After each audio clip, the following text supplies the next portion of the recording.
और अभी जो कहानी है वो एक लेकर आए हैं, दाऊद्स मेंटोर। हम सब जानना चाहते हैं दाऊद इब्राहिम के बारे में, बहुत सारी बातें हैं, बट दाऊद अपना गुरु किसको मानता है। हालांकि किताब का जो इन्होंने ओपनिंग लिखा वो मुझे बड़ा अच्छा लगा कि एक मेंटोर या गुरु की एक क्या एक मतलब एक हैसियत होती है, उसके बारे में बड़ा ओपनिंग मैंने जो पढ़ा। जरी साहब, शुरुआत तो यहीं से आपसे। उसमें आपने बड़े सारे एग्जाम्पल दिए थे। जी जी जी। कुछ रिलीजियस एग्जाम्पल भी थे। जी जी।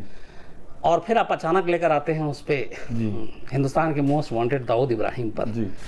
तो ये कैसे, कहाँ से मिला दिया आपने? देखिए, एक्चुअली ये जो दाऊद मेंटोर जो कहानी है वो लिखने की मुझे मकसद यही था कि मैं लोगों को बताना चाहता था कि इंसान को चाहे कोई सा भी गुण हो, कोई सा भी फ़न हो, यानी चाहे पढ़ाई लिखाई हो, चाहे वो कोई हुनर हो, या यहाँ तक कि अपराध जगत भी हो, हर किसी को एक उस्ताद होना ज़रूरी है जो उसको चीज़ें तालीम देगा और उससे वो गुण हासिल करेगा। यहाँ तक कि दाऊद जो फ़िलहाल इंडिया का मोस्ट वांटेड अपराधी है, उसको भी ज़रूरत थी किसी उस्ताद की।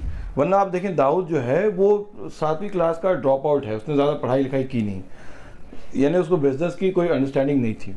दूसरी बात, वो एक बहुत दुबला पतला सा छोटा सा बच्चा था जिसको अक्सर स्कूल में और मोहल्ले में मारपीट होती थी। तो मैं बहुत इस बात में क्यूरियस था कि उसकी लाइफ में ऐसा क्या ट्रांसफॉर्मेशन आया कि वो हज़ारों करोड़ों की संपत्ति का मालिक हो जाता है, सबसे ज़्यादा जो शार्प बिजनेस माइंडेड आदमी हो जाता है, ऐसा शार्प बिजनेस माइंडेड कि वो हिंदुस्तान के फनकारों को, यानी फिल्म आर्टिस्ट से लेकर के पॉलिटिशियंस को अपनी उंगलियों बन चाहता है। शार्पनेस कहाँ से आ गई इसमें?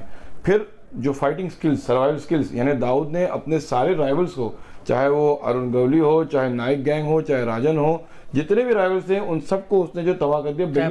पठान गैंग, पठान बंधु शुरू से लेके। तो वो एक बहुत बड़ी क्यूरियोसिटी थी कि वो सब उसकी लाइफ में हुआ कैसे। तो वहाँ से मेरा सफ़र शुरू हुआ था दाऊद की बैकग्राउंड मालूम करने में, और फिर वो मालूम पड़ा खालिद पहलवान उसका उस्ताद था जिसने उसको सारे गुर सिखाए। अब यही चीज़ यहाँ से मोड़ दी कि अगर दाऊद में ऐसा था तो मुझे सिर्फ उस इंट्रो के लिखने का जो मकसद था वो ये था। मैंने खुद अपने बारे में लिखा कि मुझे अंग्रेज़ी नहीं आती थी, जबकि मैं अंग्रेज़ी मीडियम स्कूल से पढ़ा हुआ था। तो मुझे मेरे उस्ताद मिले डॉक्टर शबीब रिजवी, और उन्होंने मुझे कहा कि अंग्रेज़ी ऐसे सीखो। तो वो फिर उसकी तरफ मैं धार्मिक सिग्नल्स मैंने इसलिए दिए कि देखिए, ये मेरी अकेले की बात नहीं है, या ये फला एक ABCD की बात नहीं। हर इंसान को, यहाँ तक कि चाहे वो कितना ही बड़ा धर्म गुरु क्यों ना हो, उसको ज़रूरत होती है किसी सीखने की, और बहुत कम ही कोई ऐसा होगा जो जिससे किसी से सीखा ना होगा किसी से। ये इस तरह से जोड़ा था मैं इंट्रो में। अबू सालेम, उससे पहले ब्लैक फ्राइडे, 93 ब्लास्ट जी, उसके बाद आपने मुंबई के माफिया जी, उससे पहले आप चूँकि पेशे से रहे क्राइम रिपोर्टर जी, और मुंबई में आपने क्राइम रिपोर्टिंग लंबे सालों तक की जी। इन सारे कैरेक्टर को एक एक करके आपने जिस तरीके से किताबों में उठाया, शायद इससे पहले कभी हिंदुस्तान में ऐसा हुआ नहीं जी। लेकिन मैं चूंकि आज बात आपकी किताब की दाऊद मेंटोर्स की हो रही है जी, दाऊद के बारे में हिंदुस्तान में जितने भी लोग, जाहिर सी बात है वो मीडिया के थ्रू का जरूर। तो मैं वापस आता हूँ कि जी, दाऊद की पूरी जो एक छवि है यहाँ पे जी, कि इतना बड़ा एक मतलब डी कंपनी का CEO दाऊद इब्राहिम, उसकी भौकाली जी। लेकिन मैंने कहीं बहुत पहले आपसे भी बात हुई थी, एक्चुअली दाऊद क्या सच में इतना ताकतवर है, या फिर दाऊद एक आम इंसान की तरह है जिसको डर लगता है, जिसको अपनी मौत से भी डर लगता है, जो कानून से भी डरता है कि आप जैदी साहब बेहतर, चुके इतना आपने स्टडी किया, आप बेहतर बता सकते हैं। देखिए, Dawood all said and done एक ह्यूमन बीइंग है, एक इंसान है। तो जो हम सब की ज़िंदगी में जो खौफ, जो इनसिक्योरिटीज़, जो इंसान के ज़िंदगी अपने अरमान एम्बिशन होते हैं, दाऊद को भी हैं। देखिए, यही वजह थी कि ख़ुद अपनी बेटी की शादी में दाऊद नहीं आया। इसका मतलब कि दाऊद को भी ज़िंदगी में खौफ था कि अगर मैं आऊँगा तो या मैं मार दिया जाऊँगा, या शायद मुंबई के पुलिस के या CBI के या जो दूसरे लोग हैं वो एजेंसी से मिलकर मुझे गिरफ्तार कर लेंगे। तो डर तो सभी को लगता है, खौफ ज़रा सभी होते हैं। अब जहाँ तक दाऊद का इतना जो ताकत की बात है, तो मैं आपको बताऊँ कि वो इंडिया का फेवरेट विलन है। अदरवाइज कहने देखते जाए तो चूँकि दाऊद में आप बताएं ऐसी क्या बात है जो और गैंगस्टर्स में नहीं होगी। यानी वो दुबई में था, फिर वहाँ से वो पाकिस्तान चला गया। अब हम आज इतने पावरफुल हो गए हैं कि हम सर्जिकल स्ट्राइक तो कर सकते हैं, दाऊद को क्यों नहीं ला सकते हैं? दाऊद को क्योंकि हम लाना नहीं चाहते। मैंने इससे पहले भी कहा है कि दाऊद के हिंदुस्तान ना आ पाने में हमारी पॉलिटिकल अनविलिंगनेस है। अदरवाइज हम लाना चाहते, हम ले आते थे। हम आज 12 साल 13 साल से हो गए, हम दाऊद का पिन कोड नंबर जानते हैं कि वो कहाँ रहता है, लेकिन उसको ला नहीं पा रहे हैं। सो ये जो ताकत है, ये जो पावर है, ये बहुत ज़्यादा परसीव्ड है और बहुत ज़्यादा एट्रीब्यूटेड है। हमने बहुत कोशिशें की कि भाई दाऊद को जो है उसकी फाइनेंशियल वेन्स काट दें, इसलिए उसको ग्लोबल टेररिस्ट बना दिया।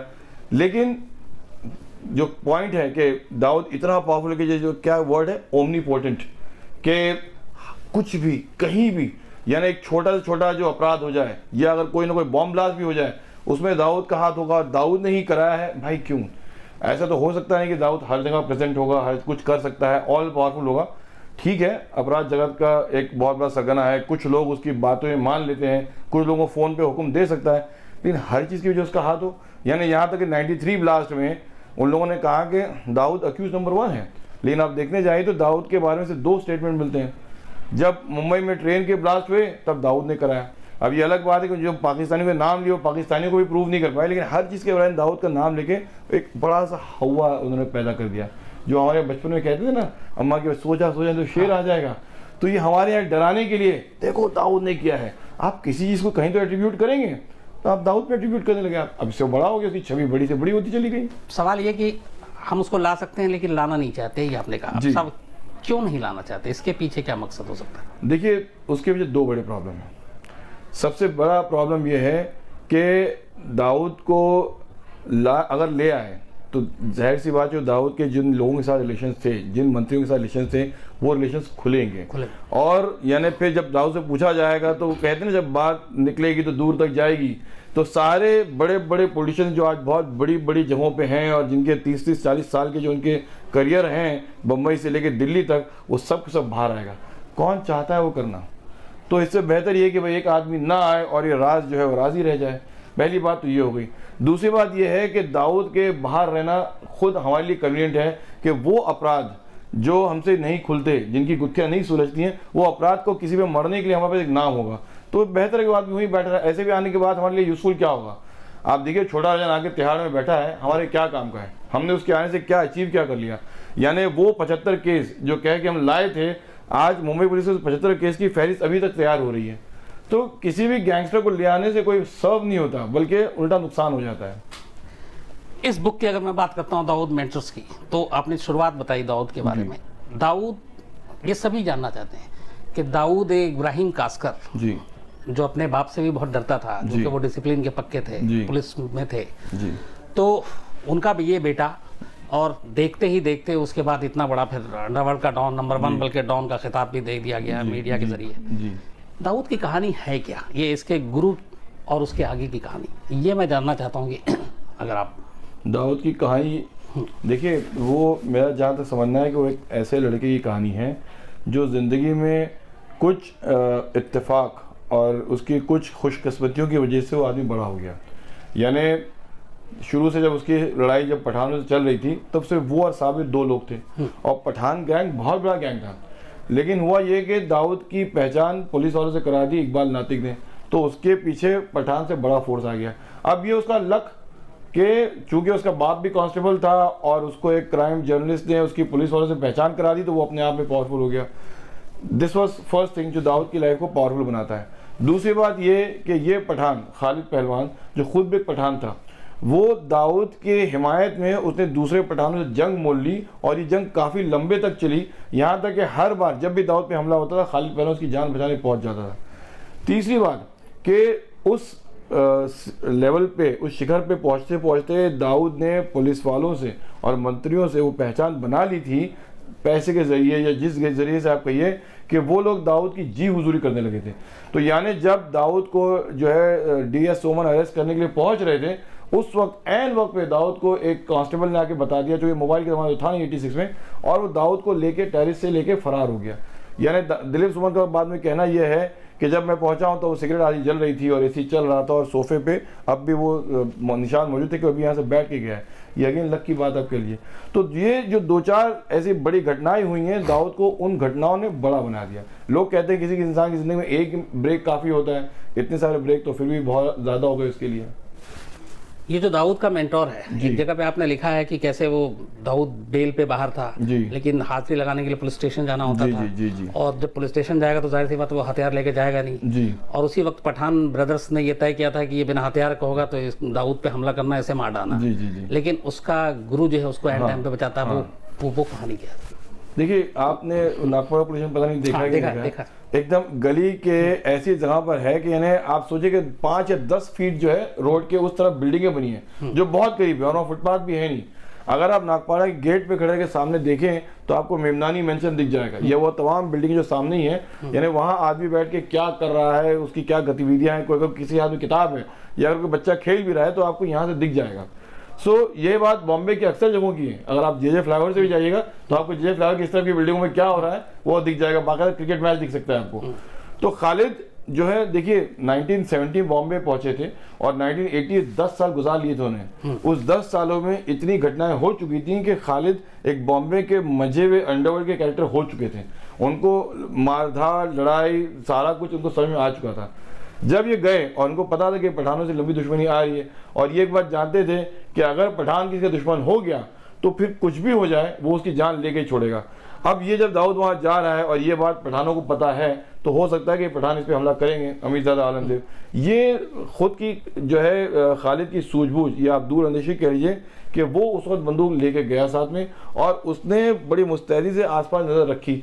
तो अब उस गेट पे खड़े जब उसने मेमनानी मेंशन में देखा तो उसको बंदूक की नाली दिखी जो दाऊद की तरफ इशारा करते हो। समझ में आ गया वो साबिर को तो मारेगा नहीं, मुझे मारेगा नहीं, उसका निशाना दाऊद की तरफ है। बस फौरन उसने जो है अपने एक इल्हामी कैफियत से दाऊद को हटाया, दाऊद की जान बचाई और फिर अपनी बंदूक से उस पर हमला किया। तो यानी ये कह लीजिए कि शायद दाऊद की तकदीर उस वक्त मरना नहीं था या खालिद उसका बचाना चाहता है। कहते हैं मारने वाले से बचाने वाला ज़्यादा बड़ा होता है। तो दाऊद का ये पहला गुरु खालिद, इसकी ये कहाँ फिर क्या है, इनके साथ क्या हुआ? फिर इसके बाद जैसे कि मैंने बताया कि एक्चुअली दाऊद को स्मगलिंग से लेकर के देखिए बाशु दादा उस वक्त बॉम्बे में ऑलरेडी एक बहुत बड़ा डॉन था और वो ऑलरेडी स्मगलिंग में था। एक्चुअली वो स्मगलिंग में नहीं था, वो लैंडिंग में था। लेकिन खालिद चूँकि सोफिया कॉलेज भोपाल से इकोनॉमिक्स के ग्रेजुएट थे तो उनको पता था बिजनेस कैसे चलता है, कॉमर्स की थोड़ी सी अंडरस्टैंडिंग उनको उसी वक्त थी। तो उन्होंने अपने बिजनेस को एक नया लेवल दिया था दुबई जा करके और दुबई जाके उन्होंने मिल करके ये एक बिजनेस खुद बना लिया था जो बावजूद से बड़ा हो गया था। ये स्मगलिंग जो खुद उन्होंने अपने बल पे सीखी थी वो गुरु ने दाऊद को सिखाए थे। तो यानी दाऊद के लिए तो ऐसा था कि उनको पका पकाया जो एक पूरा स्ट्रेटेजिक प्लान होता है स्मगलिंग का वो दाऊद को बता दिया गया। तो गोल्ड की स्मगलिंग चाहे वो मैरी हो या क्रैकजैक जो ग्लूकोज मैरी या ग्लूकोज जो गोल्ड की जो गोड़ाई और जो चौकोर बिस्किट्स होते हैं वो दाऊद को सिखा दिए गए। बुलियन मार्केट में कैसे बेचे जाते हैं, मार्जिन कैसे बनती है, बोर्ड से कैसे लाया जाएगा, यानी सारा बना बनाया खालिद ने दाऊद को सिखा दिया। अब मैंने इस चैप्टर में ये भी लिख दिया कि किस तरह से दाऊद को छुरीबाजी से लेके मारपीट तक के जो तमाम हुनर हैं वो खालिद ने सिखाए थे। तो दोनों चीज़ें यानी अंडरवर्ल्ड के सर्वाइवल के अंदर business acumen as well as जो फिजिकल कॉम्बैट, ये दोनों जो इंपॉर्टेंट चीज़ें होती हैं वो खालिद ने दाऊद को सिखा दी। अब दाऊद के सर्वाइवल और सक्सेस के लिए क्या बचा था? तो ये लोग कुछ साल तक साथ रहे, फिर उसके बाद दाऊद और वो दोनों अलग हुए और दाऊद फिर खालिद तो रिटायर भी हो गए एक बड़ी गलती करने के बाद में, लेकिन दाऊद फिर उसमें बाकी रहे। इसमें एक चीज़ है कि जो आपने भी बताया, तो एक अंडरवर्ल्ड, एक दाऊद डॉन और उसके साथ जो डी कंपनी जुड़ा है तो कायदे से इस कंपनी का क्रेडिट खालिद को जाता है। भाई मैंने कहा ना कि दाऊद को जो उस लेवल तक पहुंचाना, वो मशवरा देना और तालीम देना खालिद के हाथ की बात थी। खालिद ने उनको सिखाया, दाऊद को बड़ा किया। बात यही तो थी ना कि खालिद यानी दाऊद और खालिद दाऊद की इतनी एहतराम करते खालिद की कि दोनों में झगड़ा कभी नहीं हुआ। और उन्होंने बल्कि ये भी कहा कि अगर हम दो अलग अलग गैंग कर लें तो दो अलग अलग कुर्सियाँ हो जाएंगी। यानी दाऊद का दिमाग था कि वो चाहता था कि बॉम्बे में अगर हम लोग राज करें तो हम ही लोग करें, कोई सामने राइवल ना आए। तो अगर खालिद को अलग करने की जो मशवरा दिया इसलिए दिया कि भाई हम दोनों सारा पावर घर में रहेगा, घर से बाहर जाएगा नहीं। इस किताब को लिखने के लिए आप लोगों ने बहुत सारे से आपने मदद की बात की ली, खासतौर पर उसमें दो, एक अंडरवर्ल्ड के लोग, दूसरे पुलिस के लोग, मुंबई पुलिस के लोग। एक हमेशा इल्ज़ाम लगता रहा है, इल्ज़ाम क्या लगभग सच ही है कि मुंबई पुलिस में दाऊद के बहुत सारे ऐसे पुलिस वाले हैं जो पेरोल पे पलते हैं। जी। क्या अब भी यही सीन है या कुछ बदला है? पेरोल तो समझिए अब खत्म हो गया होगा, जो कि दाऊद की एक्टिविटीज ज़्यादा नहीं रह गई है, लेकिन जो पुरानी वफादारियां हैं वो आज तक निभाई जाती हैं। लेकिन एक ज़माने में तो पेरोल था। यानी आपको खुद पता है कि जब जे शूट आउट हुआ है तो उसमें जो शूटर्स भागे हैं वो भिवंडी के मेयर की कार में भागे हैं, जो ऑफिशियल कार थी उस कार में लोग भागे हैं। और यानी ऐसे बहुत सी उन्होंने रिकॉर्डिंग्स जो मैंने अबू सालिम की बुक में भी लिखी है कि एक इंस्पेक्टर की रिकॉर्डिंग है, ऐसे ट्रांसक्रिप्ट उनको मिले हैं जिसमें पुलिस वाले को बाकायदा बात करते बताया गया, दाऊद से इंस्ट्रक्शन लेते दिखाया गया। तो वो उस जमाने में पेरोल वाली बातें सही थी। आज पेरोल का मामला नहीं है, चूँकि अब दाऊद उतना एक्टिव नहीं है और लोग एक्टिव नहीं है, लेकिन जो नमक खाया था उस जमाने में वो वफादारी आज तक निभा रहे हैं। अंडरवर्ल्ड के बारे में खासतौर पे डी फैमिली, पूरी दाऊद की फैमिली के बारे में ये सारी बुक और इतनी सारी लिखना जी, कई बार आपको धमकी भी मिल चुकी है जी। तो अब डर से उबर चुके हैं या अब भी डर लगता है? देखिए अब तो क्या है, जब वो जवानी एक बड़ा फेमस किस्सा है आपके बारे में जो आपको धमकी दी थी और बच्चों के बारे में। जी हाँ, जी हाँ, मेरे बच्चे के बारे में। हाँ, वो क्या था? मैंने बयान किया वाकई कई बार कि मुझे खुद पता नहीं कि मैंने उस तरह से क्यों बिहेव किया था, लेकिन मेरे पास उससे बेहतर रिस्पांस उस चीज़ के लिए था नहीं। यानी मुझको जो है, मैं उस वक्त मिड डे में काम कर रहा था, तो लैंडलाइन पे फ़ोन आया था और लैंडलाइन में फ़ोन आने के बाद में मुझसे जो है उन्होंने बाकायदा धमकी से कहा कि जो भी तुम कर रहे हो उसको रोक दो, वरना हम जानते हैं कि तुम्हारा बच्चा जो कौन से स्कूल में पढ़ता है और क्या है। अब उस वक्त मेरा बेटा जो है तकरीबन 5-6 साल का था और मतलब किसी भी शख्स के लिए उसका पहली औलाद और 5-6 साल का बच्चा इतना अजीज़ होता है, उसकी कमज़ोरी का हिस्सा होता है कि मैं मतलब कुछ देर के लिए तो मुझे महसूस हुआ कि मेरा जो खून है जम गया है और सर्द हो गया है। लेकिन फिर मैंने सोचा कि अगर मैंने इस वक्त अपनी खौफ का एतराफ़ कर लिया, अगर मैंने इस वक्त मान लिया कि नहीं मैं डर गया हूँ, अरे भाई मत करना, अरे बच्चे को ये मत करना, मेरी आपकी दुश्मन, अगर मैंने बिल्कुल भी वो मोड अख्तियार किया तो ये मेरी कमज़ोरी हो जाएगी। तो इस वक्त ज़रूरी ये था कि मैं इनसे बताऊँ कि भाई मैं आपसे डर नहीं रहा हूँ, आप जो करना चाहें कर लें। सो मैंने उससे कहा कि देखिए आपके पास पूरी इन्फॉर्मेशन नहीं है, मेरा बच्चा जो है वो सरस्वती विद्यालय में क्लास 2C में पढ़ता है और उसका पूरा नाम सैयद अली जैदी है। उस आदमी के पास आपको पता है इस जवाब के बाद कुछ था नहीं, यानी उसने मुझको ना गाली गलौज दी, ना इसके बाद से दूसरा जुमला कहा कि तुमको देख लेंगे। मैंने गौर किया कि वो लाइन पे कुछ सेकंड और था, उसकी सांसें चल रही थी, शायद को और गुस्सा आ गया होगा, लेकिन उसको लगा कि ये आदमी पागल है, इससे बात करके कोई मतलब नहीं है। वो कुछ देर तक गुस्से में सांस लेने का उसने फ़ोन रख दिया और मैंने भी फ़ोन रख दिया और फिर मैं सोचने लगा मैं क्या करूँगा। तो इस तरह की चीज़ें होती रही हैं। इसी वक्त जैदी साहब एक और चीज़ आई थी, आप चूँकि मिड डे में भी काम कर चुके हैं जी, और जेडे साहब भी वहाँ पे थे। जी जी जी। और जो जिस तरीके से उनका कत्ल हुआ जी, उसमें बहुत सारी कहानियां हैं, लेकिन मैं आपसे खुद एज ए क्राइम रिपोर्टर भी जानना चाहता हूं जी, कि क्या अंडरवर्ल्ड के 2 लोगों की खबर एक तरफ से दूसरी तरफ लीक करना यही वजह थी जेडे के मर्डर के पीछे? नहीं, देखिए जिस लड़की को गिरफ्तार किया था वो लड़की बाइज्जत बरी भी हो गई। हाँ। और हम सब जानते हैं कि जिन लोगों ने ये बड़े बड़े दावे किए थे कि आर्टिस्ट ट्रांसक्रिप्ट हैं और छोटा जिनको उसने फोटोग्राफ दिए हैं, वो सारी बातें कोर्ट ने जो है बकवास साबित की हैं। यानी जो लोग एक्सपर्ट क्राइम जर्नलिस्ट रहे हैं वो जानते हैं कि कितनी बेबुनियाद इल्ज़ाम और कितनी बेबुनियाद बातें थी। इस बात के लिए कौन किसको कत्ल करता है? और छोटा रहने के पास हज़ारों ऐसे चमचे हैं जिनसे वो जेडे की बाइक नंबर और सारी इन्फॉर्मेशन निकाल सकता है। उसको एक क्राइम जर्नलिस्ट जो 7 साल से क्राइम जर्नलिज्म कर रही है उसकी क्या ज़रूरत है? तो मतलब वो बनी बना एक किस्सा है जो कोर्ट ने उसको बाइज्जत बरी भी कर दिया है, उसमें अब क्या जाना। लेकिन बहुत हंसी आती है सोच करके किसी वक्त में लोगों ने उस लड़की को सिर्फ पुलिस के कह देने की वजह से कसूरवार ठहरा के उसके बारे में बड़ी बड़ी स्टोरी लिख दी, उसको मर्डर किंगपिन बता दिया।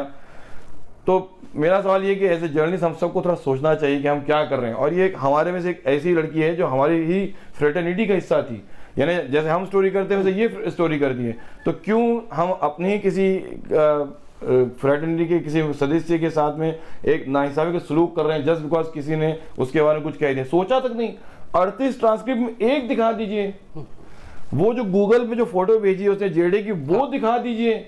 मतलब आप ऐसा कोई तो छोटा सा कमजोर सा प्रोफाइल मांग लेते जो आपको साबित करता है कि लड़की इन्वॉल्व है। उन्होंने कहा, इन लोगों ने खामोशी से लिख दिया और अपने अखबार में छाप दिया और वो लड़की की जिंदगी तबाह हो गई। अबू सलेम पे चूंकि आपने किताब लिखी है, अबू सलेम अभी जेल में है, अबू सलेम का फीचर क्या है? क्योंकि जो हमारी ट्रीटी के हिसाब से समझौता है उसको हम सजाए मौत तो दे नहीं सकते और मैक्सिमम शायद जेल में 25 साल रख सकते हैं। आधे के करीब उसने काट 15 साल गुजार लिए। 2005 में आया था वो, 2019 तो 10 साल बाद 10 साल के बाद बाहर आना है उसे। अच्छा, यानी 25 साल से ऊपर रख नहीं सकते। वो खुद भी खुश है कि 10 साल में बाहर आ जाएगा। लेकिन बाहर आने के बाद वो अपने आप को सेफ महसूस करेगा क्योंकि उसकी भी अब जब आ जाएगा तो देखिए ये इनका क्या होता है कि आजकल जो मुजरिम है वो अपने कोर्ट से या पुलिस वालों से अपने लिए सिक्योरिटी मांगने लगे। अबू सालिम भी मांग लेगा। अरुण गौरी ने मांगी थी कि नहीं मांगी थी, तो अबू सालिम भी मांग लेगा।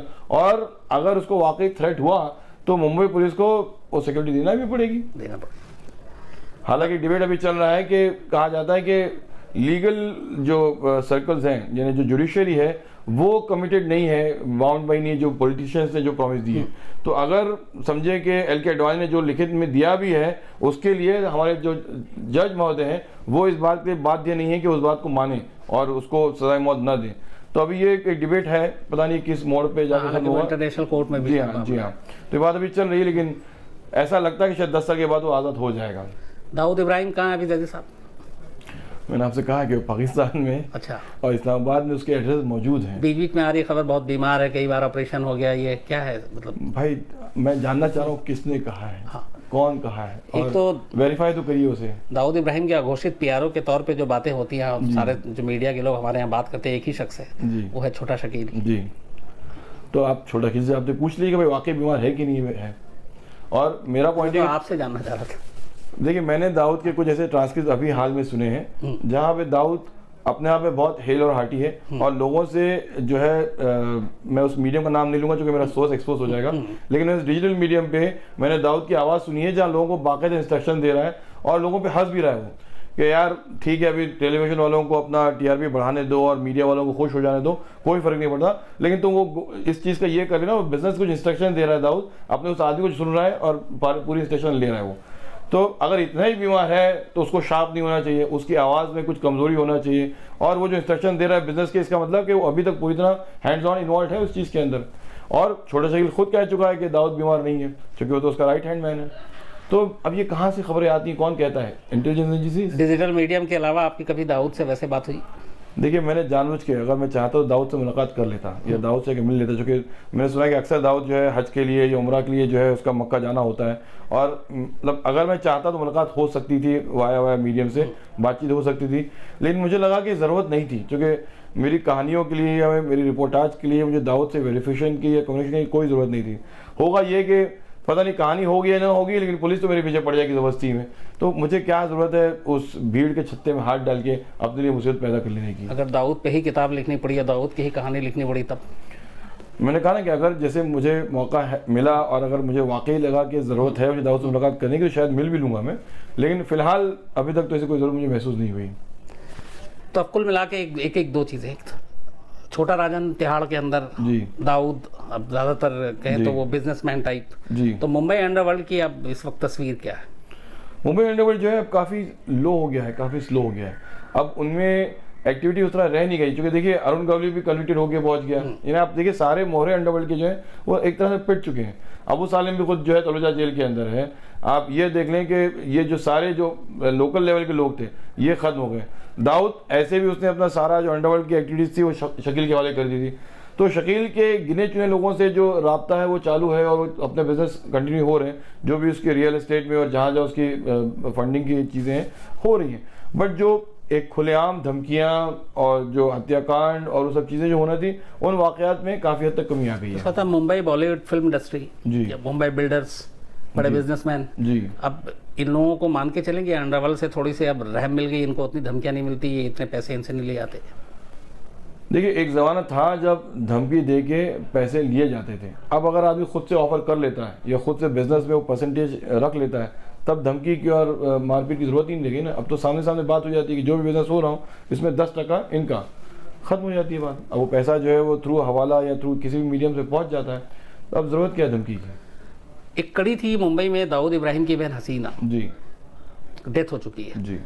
अब नागपाड़ा और दाऊद या उसके बाकी रिश्तेदार जी, इन सब की क्या इस वक्त सिचुएशन? देखिए, मैंने पहले भी कहा था कि हसीना अंडरवर्ल्ड में उसका ज़्यादा इन्वॉल्व थी नहीं। वो दाऊद की बहन तो थी, लेकिन मैंने हमेशा से मानना रहा है कि हसीना का अंडरवर्ल्ड में वो इन्वॉल्वमेंट नहीं था। इसलिए देखिए माफिया क्वीन में मैंने हसीना परगार को माफिया क्वीन कहा ही नहीं मैंने, क्योंकि ठीक है दाऊद की बहन थी, लेकिन अब बहन होने की वजह से थोड़ा सा शायद अपना रुआब भी दिखाती होगी लोगों को, लेकिन जो एक अंडरवर्ल्ड में होता है ना, एक्सटॉर्शन, हवाला, पैसे, मैटर पटाना, वो सब में हसीना थी नहीं कभी भी।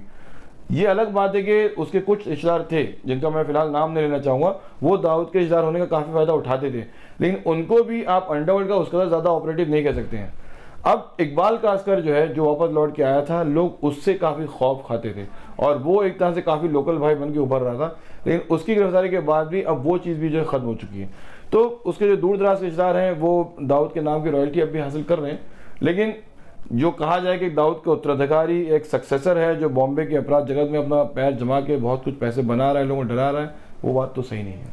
जैदी साहब, आखिरी सवाल, क्या हम हमेशा ये बस बातें करते रहेंगे कि दाऊद हिंदुस्तान के कानून की चौखट तक लाया जाएगा और सच में लाया जाएगा, या वो वैसे ही रहेगा और हम सब इसी तरह सिर्फ कहते रहेंगे और बातें करते रहेंगे? देखिए, जैसा कि मैंने कहा कि मुझे जो कुछ मैं दाऊद के जानता हूँ और जो कुछ भी मैंने इतने सालों में अनुभव किया है, दाऊद शायद इंडिया नहीं लाया जाएगा और वो इंडिया वापस खुद आएगा भी नहीं। तो ऐसी बातें होती रहेंगी और मेरे ख्याल से ये कहानी एक दिन ऐसी ख़त्म हो जाएगी, ना कभी आएगा ना कभी लाया जाएगा। लेकिन हम लोग बड़ी बड़ी बातें ज़रूर करते रहेंगे, क्योंकि हमारे एक वोटिंग का मुद्दा बन गया है, हमारा प्लैंक बन गया है पॉलिटिकल वो, तो हम उसका जिक्र ज़रूर करते रहेंगे। और उस विलन को याद करिए कि विलन का होना ज़िंदगी में ज़रूरी होता है हमारे लिए, तो वो हमारी लाइफ का, हमारे देश का विलन के नाम से रहेगा, बट आना तो उसका मुझे लगता नहीं कि मुहाल है।